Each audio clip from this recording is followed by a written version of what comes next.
Hi friends, तो कैसे आप लोग। आशा करते बहुत अच्छे होंगे। आज का जो हमारा लेक्चर है वो क्लास 12th का ऑप्टिक्स जो चल रहा था, इसके पहले हम एक लेक्चर आपको बता चुके हैं, उसमें इसका इंट्रोडक्शन बताया गया था। आज हमारा इस चैप्टर का सेकंड वीडियो है, यानी दूसरा वीडियो है। सबसे पहले तो आपका मेरे इस यूट्यूब चैनल पर बहुत बहुत स्वागत है। अगर आप मेरे इस चैनल पर पहली बार जुड़े हैं तो कृपया इसे सब्सक्राइब करेंगे, साथ ही साथ अपने दोस्तों के साथ शेयर करेंगे ताकि उन्हें भी इस तरह के वीडियो का लाभ मिल सके। तो चलते हैं आज के लेक्चर की ओर।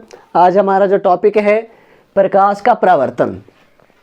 देखिए, इसके पहले हम ऑप्टिक्स के बारे में बताए थे कि ऑप्टिक्स में हमें पढ़ना क्या है। तो आपको उस टाइम बताया गया था इसके पिछले लेक्चर में कि ऑप्टिक्स में हमें प्रकाश के बारे में ही पढ़ना होता है, प्रकाश के स्रोतों के बारे में, प्रकाश के प्रभावों के बारे में। वो भी बताया गया था कि ऑप्टिक्स दो तरह के होते हैं, एक वेव ऑप्टिक्स, एक रे ऑप्टिक्स। रे ऑप्टिक्स में क्या होता है, प्रकाश कण के जैसा व्यवहार करता है। अब वेव ऑप्टिक्स में जो है प्रकाश वेव जैसा चलेगा, यानी रे ऑप्टिक्स में प्रकाश सीधी रेखा में गमन करता है और वेव ऑप्टिक्स में प्रकाश बिल्कुल ऐसे वेव के जैसा आपका गमन करेगा। तो वो आपका हो चुका था, उसको पीछे आप जाकर के बिल्कुल आप देख सकते हैं, बहुत आसान भाषाओं में बताया गया है। आज का जो लेक्चर है प्रकाश का प्रवर्तन, रिफ्लेक्शन ऑफ लाइट। अब इसके अंदर जाने से पहले हमें प्रकाश को समझना होगा कि प्रकाश होता क्या है। हमें पता है कि आप 10th में पढ़े होंगे प्रकाश के बारे में, थोड़ा और यहाँ पर अलग तरीका से हम सब पढ़ते हैं कि प्रकाश होता क्या है वास्तव में। तब हम प्रकाश के परावर्तन टॉपिक पर जाएंगे। फर्स्ट ऑफ ऑल हम देखते हैं प्रकाश होता क्या है, जो ध्यान से देखेंगे आप सब। प्रकाश जो है ना, प्रकाश एक विद्युत चुम्बकीय तरंग है। हमें 10th में बताया जाता है कि प्रकाश एक वह भौतिक ऊर्जा है जिसकी सहायता से हम किसी वस्तु को देख पाते हैं आसानी से। वो तो है ही, जाहिर से बात है कि प्रकाश के बिना सब कुछ अंधेरा है। अगर प्रकाश ना हो तो हम किसी वस्तु को देख नहीं पाएंगे, आँख रखते रहते हुए भी हम लोग अंधे जैसा व्यवहार करेंगे, ये सबको पता है। लेकिन कुछ और अगर फिजिकली रूप से फिजिक्स में देखा जाए इसका परिभाषा, तो बेहतर परिभाषा होता है कि प्रकाश एक विद्युत चुम्बकीय तरंग है। अब थोड़ा सोचिए क्या बताया जा रहा है यहाँ पर कि विद्युत चुम्बकीय तरंग है, electromagnetic wave. Light is a electromagnetic wave. सबसे पहले इसके बारे में बताया कि इन्होंने मैक्सवेल के द्वारा बताया गया था, अकॉर्डिंग टू मैक्सवेल। यानी मैक्सवेल नामक वैज्ञानिक ने ही बताया कि प्रकाश एक विद्युत चुम्बकीय तरंग है। अब थोड़ा समझिए कि ये इलेक्ट्रोमैग्नेटिक वेव होता क्या है, समझिएगा। विद्युत चुम्बकीय तरंग आपका जो, जैसे मान लेते हैं जो वॉइस है ना, ये जो आपका ध्वनि तरंग है, वो भी एक प्रकार का इलेक्ट्रोमैग्नेटिक वेव ही होता है। उसी में से, यानी इलेक्ट्रोमैग्नेटिक वेव बहुत तरह होता है, जो आपका एक्स रे हो गया, गामा रे हो गया, पराबैंगनी किरणें हो गया, सब इसी के अंतर्गत आते हैं, इलेक्ट्रोमैग्नेटिक वेव के ही अंतर्गत आते हैं। उसी में आपका आता है एक दृश्य प्रकाश, यानी इलेक्ट्रोमैग्नेटिक वेव के ही अंदर एक और आता है जिसे हम बोलते हैं प्रकाश, या तो दृश्य प्रकाश बोलते हैं। अब देखिए इसका जो डिफाइन किया जाता है फिजिक्स में, और जब आगे पढ़ेंगे तो उससे बताया जाएगा इसके बारे में। अगर थोड़ा समझा जाए तो इलेक्ट्रोमैग्नेटिक वेव एक ऐसा वेव होता है जो एक मतलब कि तरंग दैर्ध्य के अनुसार एक मतलब कि एक रेंज में डिवाइड होता है, और हर एक प्रकार के इलेक्ट्रोमैग्नेटिक वेव का अलग अलग तरंग दैर्ध्य होते हैं, अलग अलग उसका फ्रीक्वेंसी होगा, आवृत्ति होता है, समझ रहे कि नहीं। उसी में एक आता है आपका प्रकाश। ध्यान से देखेंगे इधर क्या कहा जा रहा है, 4000 एंगस्ट्रम से लेकर के 7800 एंगस्ट्रम तक, लगभग में हम मानेंगे, कन्फर्म नहीं, मतलब लगभग में इतना होता है। 4000 एंगस्ट्रम से लेकर के 7800 एंगस्ट्रम तक वाले मतलब तरंग दैर्ध्य वाले इलेक्ट्रोमैग्नेटिक वेव को हम क्या कहते हैं, दृश्य प्रकाश, ये तो प्रकाश। आपको बताया गया है कि इलेक्ट्रोमैग्नेटिक वेव एक प्रकाश के तरंग दैर्ध्य का, मतलब कि तरंग दैर्ध्य का एक फैला हुआ एक रेंज है जिसके अंतर्गत बहुत सारे किरणें आते हैं, तरंगे आते हैं। एक्स रे हो गया, गामा रे हो गया, माइक्रोवेव्स हो गया, बहुत सारे तरंगे और किरणें आते हैं उसके अंतर्गत। उसी के अंतर्गत तरंग दैर्ध्य का एक रेंज होता है 4000 एंगस्ट्रम से लेकर के 7800 एंगस्ट्रम। अब इतना के बीच वाले प्रकाश, यानी इतना से बीच वाले हम इलेक्ट्रोमैग्नेटिक वेव यानी विद्युत चुम्बकीय तरंग को ही हम क्या बोलते हैं, प्रकाश, या तो दृश्य प्रकाश इसको बोलिए। यानी इसके अंतर्गत ही किरण, इतना तक की रेंज वाले किरणों को ही हम देख पाते हैं, इसीलिए उसे हम क्या बोलेंगे, दृश्य प्रकाश। बाकी बहुत तरह का तरंग होता है, बहुत तरह की किरणें होती है जो हमें दिखाई नहीं देता है। समझ रहे कि नहीं। तो प्रकाश क्या है, 4000 एंगस्ट्रॉम से लेकर के 7800 एंगस्ट्रॉम तरंगदैर्घ्य वाले इलेक्ट्रोमैग्नेटिक वेव को हम क्या बोलेंगे, दृश्य प्रकाश या प्रकाश कहते हैं। अब थोड़ा ध्यान दीजिए, ये जो आपका दिख रहा है इसको हम बोलते हैं एंगस्ट्रॉम। इसको क्या बोला जाता है, एंगस्ट्रॉम, एंगस्ट्रॉम बोलते हैं। और एक एंगस्ट्रॉम बराबर होता है 10⁻⁻10 मीटर। पहले भी आप जानते होंगे, इस पे चर्चा न करेंगे। अब देखिए, ये जो दृश्य प्रकाश है, दृश्य प्रकाश का एक रेंज होता है, दृश्य प्रकाश का एक रेंज होता है। आप 10th में पढ़े होंगे, प्रकाश का जो वर्ण विक्षेपण घटना उससे बताया जाता है। हम क्या करते हैं, उसमें एक श्वेत प्रकाश को लेते हैं, साथ ही साथ एक प्रिज्म को लिया जाता है, और जैसे ही श्वेत प्रकाश को किसी प्रिज्म से गुजारते हैं तो वह अपने 7 अवयवी रंगों में विभक्त हो जाता है। और नीचे आप देखेंगे तो वायलेट रहेगा, सबसे ऊपर आपका रेड रहता है। इतना को ही हम प्रकाश बोलते हैं, वास्तव में उतना ही प्रकाश है, समझ कि नहीं। बाकी अलग अलग किरणें, अलग अलग तरंगे होती है, जो किसके अंतर्गत आता है, इलेक्ट्रोमैग्नेटिक वेव के अंतर्गत आते हैं। अब देखिए ध्यान से, देखिए आपका जो श्वेत प्रकाश है, यहाँ पर बस हम बताएं कि दृश्य प्रकाश के अंतर्गत कौन कौन यानी कलर आते हैं। जो जब श्वेत प्रकाश को किसी प्रिज्म से गुजारते हैं तो 7 अवयवी रंगों में जो विभक्त होते हैं वो यहाँ पर आपको बताया गया है। जैसे आपका रेड हो गया, जिसका तरंगदैर्घ्य सबसे अधिक होता है, कितना, ये जो आपका लेमडा आर है, समझिएगा ध्यान से, ये जो लिखा हुआ चीज है इस प्रकार से, इसको हम बोलते हैं लेमडा,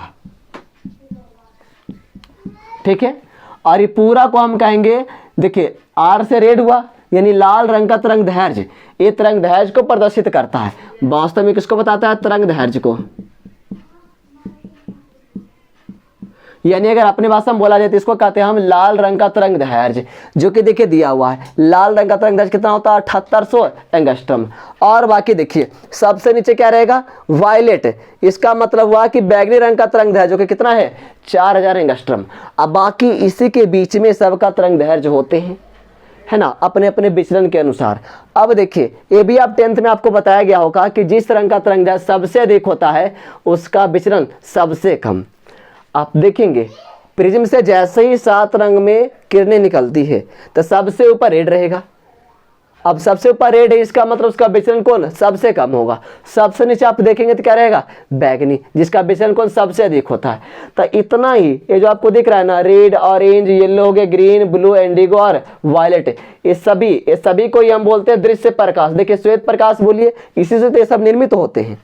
इसको मिला करके निकालिए तो श्वेत प्रकाश बनेगा, या तो इसको आप भेजिए प्रिज्म में तो ये सभी निकलेंगे, या तो इसको हम बोलेंगे दृश्य प्रकाश। तो प्रकाश है कुछ नहीं, आप जो 10th में पढ़े थे वो भी एक प्रकार का अलग डिफिनेशन है। यहाँ हम सब जो 12th में पढ़ेंगे थोड़ा अलग ढंग से, कि एक प्रकार का क्या होता है, विद्युत चुम्बकीय तरंग होता है। और विद्युत चुम्बकीय तरंग होता है प्रकाश, ये सबसे पहले किन्होंने बताया था, मैक्सवेल के द्वारा बताया गया था। ये आपको ध्यान में रखना है। और कहाँ से कहाँ तक के तरंगदैर्घ्य वाले इलेक्ट्रोमैग्नेटिक वेव को हम प्रकाश बोलेंगे, तो 4000 एंगस्ट्रॉम से लेकर के 7800 एंगस्ट्रॉम वाले तरंगदैर्घ्य वाले इलेक्ट्रोमैग्नेटिक वेव को हम क्या बोलेंगे, दृश्य प्रकाश, या तो आप प्रकाश कह सकते हैं। समझे कि नहीं। अब थोड़ा और आगे चलते हैं कि प्रकाश, तो हम समझे कि प्रकाश कहते किसको है। अब देखना है कि प्रकाश का क्या क्या गुण होता है, प्रकाश का प्रॉपर्टीज को हम देखते हैं। देखिए ध्यान से इधर, प्रॉपर्टीज ऑफ लाइट यानी प्रकाश का गुण, हमें प्रकाश के गुण को देखना है। तो बेसिक सा गुण है, आप जानते भी होंगे, थोड़ा सा देख लेते हैं क्या क्या है। जो सबसे पहला है कि प्रकाश किसी माध्यम पर निर्भर नहीं करता है। प्रकाश कोई भी माध्यम पर निर्भर नहीं करेगा, किसी भी माध्यम में कहीं भी वो चल सकता है, जा सकता है। ये आप याद रखेंगे, प्रकाश किसी भी माध्यम पर डिपेंड नहीं करता है। लेकिन एक और बात है इसमें, दूसरा देखेंगे, प्रकाश का जो वेग है वो माध्यम पर निर्भर करता है। यानी प्रकाश का जो वेग है, वेलोसिटी ऑफ जो लाइट है, वो डिपेंड करेगा, मीडियम पर डिपेंड करेगा। ध्यान दीजिए, आप 10th में पढ़े होंगे कि हवा निर्वात में प्रकाश का वेग जो होता है सबसे अधिक होता है, यानी 3 लाख किलोमीटर प्रति सेकेंड होता है, या तो हम कह सकते हैं 3×10⁸ मीटर प्रति सेकेंड कहते हैं, है कि नहीं। लेकिन जैसे ही प्रकाश अगर जल में गमन करे, जल माध्यम में प्रकाश को भेजा जाए, तब वहां पर प्रकाश का वेग घट जाता है। समझ रहे कि नहीं। अच्छा, क्यों ऐसा होता है, क्योंकि जो हवा निर्वात है उसमें प्रकाश को रोकने वाला उतना कोई भारी कण नहीं होते हैं। लेकिन जैसे ही जल में जाएगा या तो किसी और माध्यम में जाएगा, तो एक प्रकार का सघन माध्यम का काम करेगा, जो जो प्रकाश है ना उसको, उसके तरंगदैर्घ्य को घटाते जाता है, जिसके कारण उसका वेग भी घट जाता है। समझे कि नहीं? तो देखिए ध्यान से यहाँ पर बताया जा रहा है कि प्रकाश का वेग जो है माध्यम पर निर्भर करेगा। उसको हम समझते कैसे, जो देखिए ये आपका सन हुआ, देखते हैं ऊपर में सूर्य हुआ, और सूर्य से हमारा पृथ्वी के बीच का जो दूरी है उसके बीच में एक प्रकार का निर्वात है, कोई माध्यम नहीं है, उसको हम निर्वात बोलेंगे। यानी सूर्य और पृथ्वी के बीच में निर्वात है। अब देखिए ध्यान से, प्रकाश का वेग हवा निर्वात में पता होगा कितना होता है, 3 गुना 10⁸ मीटर प्रति सेकेंड। या तो इसको आप अगर किलोमीटर में बदलेंगे तो देखिए ध्यान से, 10⁸ को आप तोड़िए तो 1 पर 8 जीरो हो जाएगा। अब देखिए ये 3 जीरो का हटा करके मीटर को हम किलोमीटर कर दिए, क्योंकि देखिए 1000 मीटर बराबर 1 किलोमीटर होता है। अब 3 गुना 10 पावर कितना बचाइए, 5, यानी 1 लाख। उसको गुना करेंगे कितना हो जाएगा, 3 लाख किलोमीटर प्रति सेकेंड। यानी हवा निर्वात प्रकाश का वेग 3 गुने 10⁸ मीटर प्रति सेकेंड बोलिए, या तो आप 3 लाख किलोमीटर प्रति सेकेंड बोलिए, बात हुई है। अब तो हवा निर्वात का बात। लेकिन जैसे हम जल माध्यम या तो कांच माध्यम में जाते तो देखिए इसका वेग क्या हो जाता है। जो कांच प्रकाश का वेग 2 गुना 10⁸ मीटर प्रति सेकेंड, यानी 2 लाख किलोमीटर प्रति सेकेंड होता है। देखिए डिपेंड मतलब कि निर्भर हुआ कि नहीं, यानी अलग अलग हो गया कि नहीं। जैसे ही हवा निर्वात में था इतना इसका वेग था, लेकिन जैसे ही कांच में प्रवेश किया तो इसका घट गया वेग। और देखिए जल में प्रकाश का वेग कितना हो जाएगा आपका, 2.25 × 10⁸ मीटर प्रति सेकेंड, यानी 2.25 गुना 10⁸ मीटर प्रति सेकेंड। तो आप देख सकते हैं, इससे स्पष्ट हो सकते हैं कि जैसे जैसे माध्यम बदल रहे हैं वैसे वैसे प्रकाश का वेग भी बदलते जा रहा है। क्यों? क्योंकि प्रकाश का वेग माध्यम पर निर्भर करता है, लेकिन प्रकाश किसी माध्यम पर निर्भर नहीं करता है। प्रकाश कहीं भी जा सकता है, किसी भी जगह प्रवेश कर सकता है। ये आपको ध्यान में रखना है और इसमें कुछ नहीं। 2 बातें अभी आपको याद रखना है। पहला ये वाला कि प्रकाश जो है एक विद्युत चुम्बकीय तरंग है। इसके बारे में सबसे पहले किन्होंने पता किया था, मैक्सवेल के द्वारा। और इलेक्ट्रोमैग्नेटिक वेव तो है, लेकिन ये बताया आपको कि तरंगदैर्घ्य के अलग अलग रेंजों में विभक्त होते हैं, जिसमें से एक तरंगदैर्घ्य का रेंज है 4000 एंगस्ट्रॉम से लेकर के 7800 एंगस्ट्रॉम। इतना तरंगदैर्घ्य वाले इलेक्ट्रोमैग्नेटिक वेव को हम क्या बोलेंगे, प्रकाश यानी दृश्य प्रकाश आप कह सकते हैं, जो इस प्रकार से विभक्त होते हैं। यानी बैगनी से लेकर के रेड तक। बैगनी का तरंगदैर्घ्य लगभग में 4000 एंगस्ट्रॉम होता है, कुछ बुक में देखेंगे 3800 एंगस्ट्रॉम दिया रहेगा, तो लगभग हम मानेंगे कि बैगनी का तरंगदैर्घ्य कितना, 4000 एंगस्ट्रॉम, और लाल का तरंगदैर्घ्य 7800 एंगस्ट्रॉम। बाकी का तरंगदैर्घ्य अपने अपने इसके विचलन कोण के आधार पर अलग अलग होते हैं। समझे कि नहीं? इसको आप मिला दीजिए तो मिल करके श्वेत प्रकाश बनेगा। ये तो श्वेत प्रकाश से ये सभी का निर्माण होता है। इधर कुछ गुण था। सबसे पहला गुण था कि प्रकाश किसी माध्यम पर निर्भर नहीं करेगा, यानी प्रकाश कहीं भी जा सकता है, लेकिन प्रकाश का वेग माध्यम पर निर्भर करते हैं। जैसे जैसे माध्यम बदलता है तो प्रकाश का वेग भी बदलते जाता है। आप देख सकते हैं कि हवा निर्वात प्रकाश का वेग 3 गुना 10⁸ मीटर प्रति सेकेंड होता है। वही जैसे ही कांच प्रकाश गमन करता है तब वहां पर 2 गुना 10⁸ मीटर प्रति सेकेंड हो जाता है, और जब जल में जाता है तो 2.25 × 10⁸ मीटर प्रति सेकेंड हो जाता है। यानी माध्यम चेंज होगा तो प्रकाश का वेग भी बदलेगा। समझ, यहाँ तक आपको कोई दिक्कत नहीं हुआ होगा, आशा करते हैं।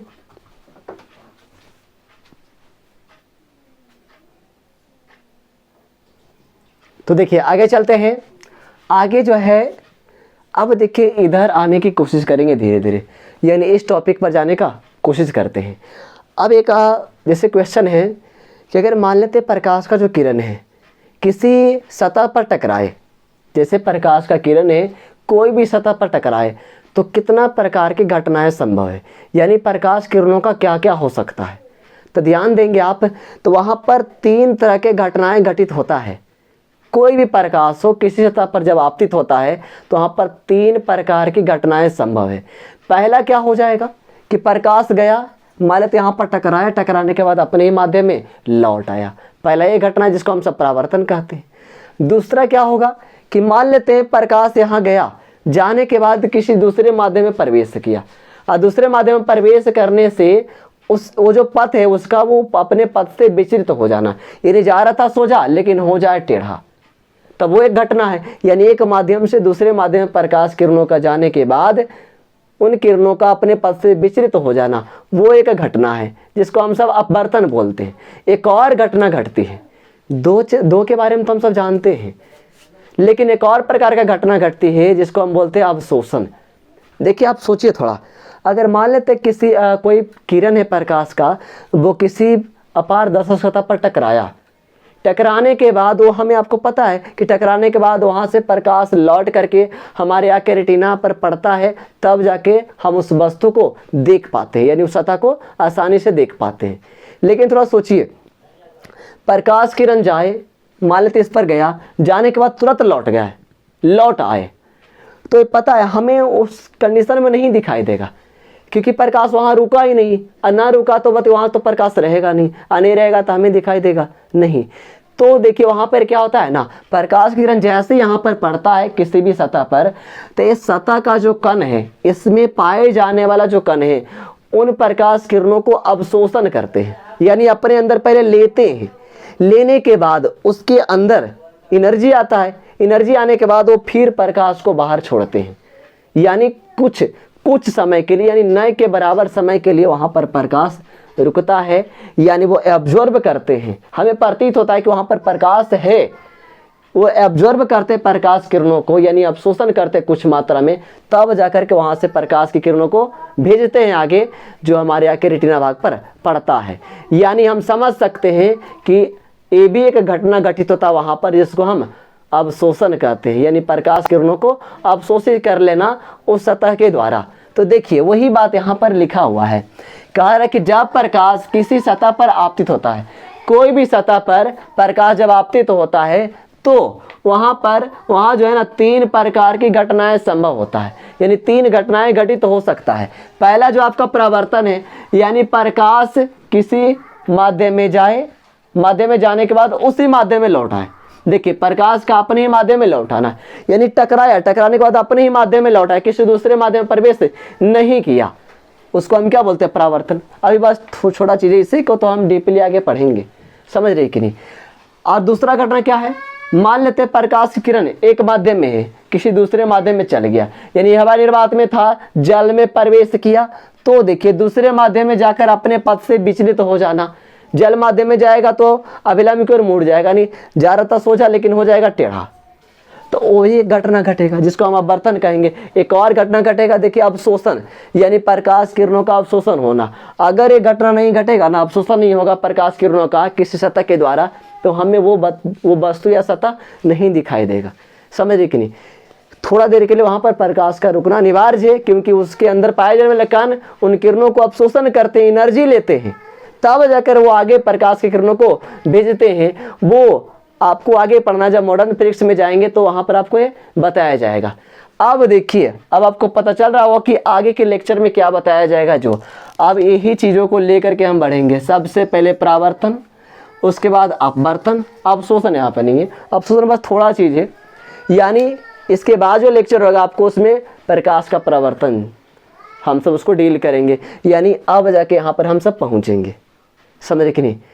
तो आज के लिए बस इतना ही, आशा करते हैं कहीं दिक्कत नहीं हुआ होगा। अगर कहीं भी दिक्कत हो तो आप कमेंट में हमें बताइए, उसका सलूशन किया जाएगा। आप इसी तरह से मेरे इस यूट्यूब चैनल पर जुड़े रहेंगे, आपको पूरा फिजिक्स और केमिस्ट्री, इंग्लिश और मैथ पूरा कंप्लीट इस चैनल पर कराया जाएगा। ओके, धन्यवाद।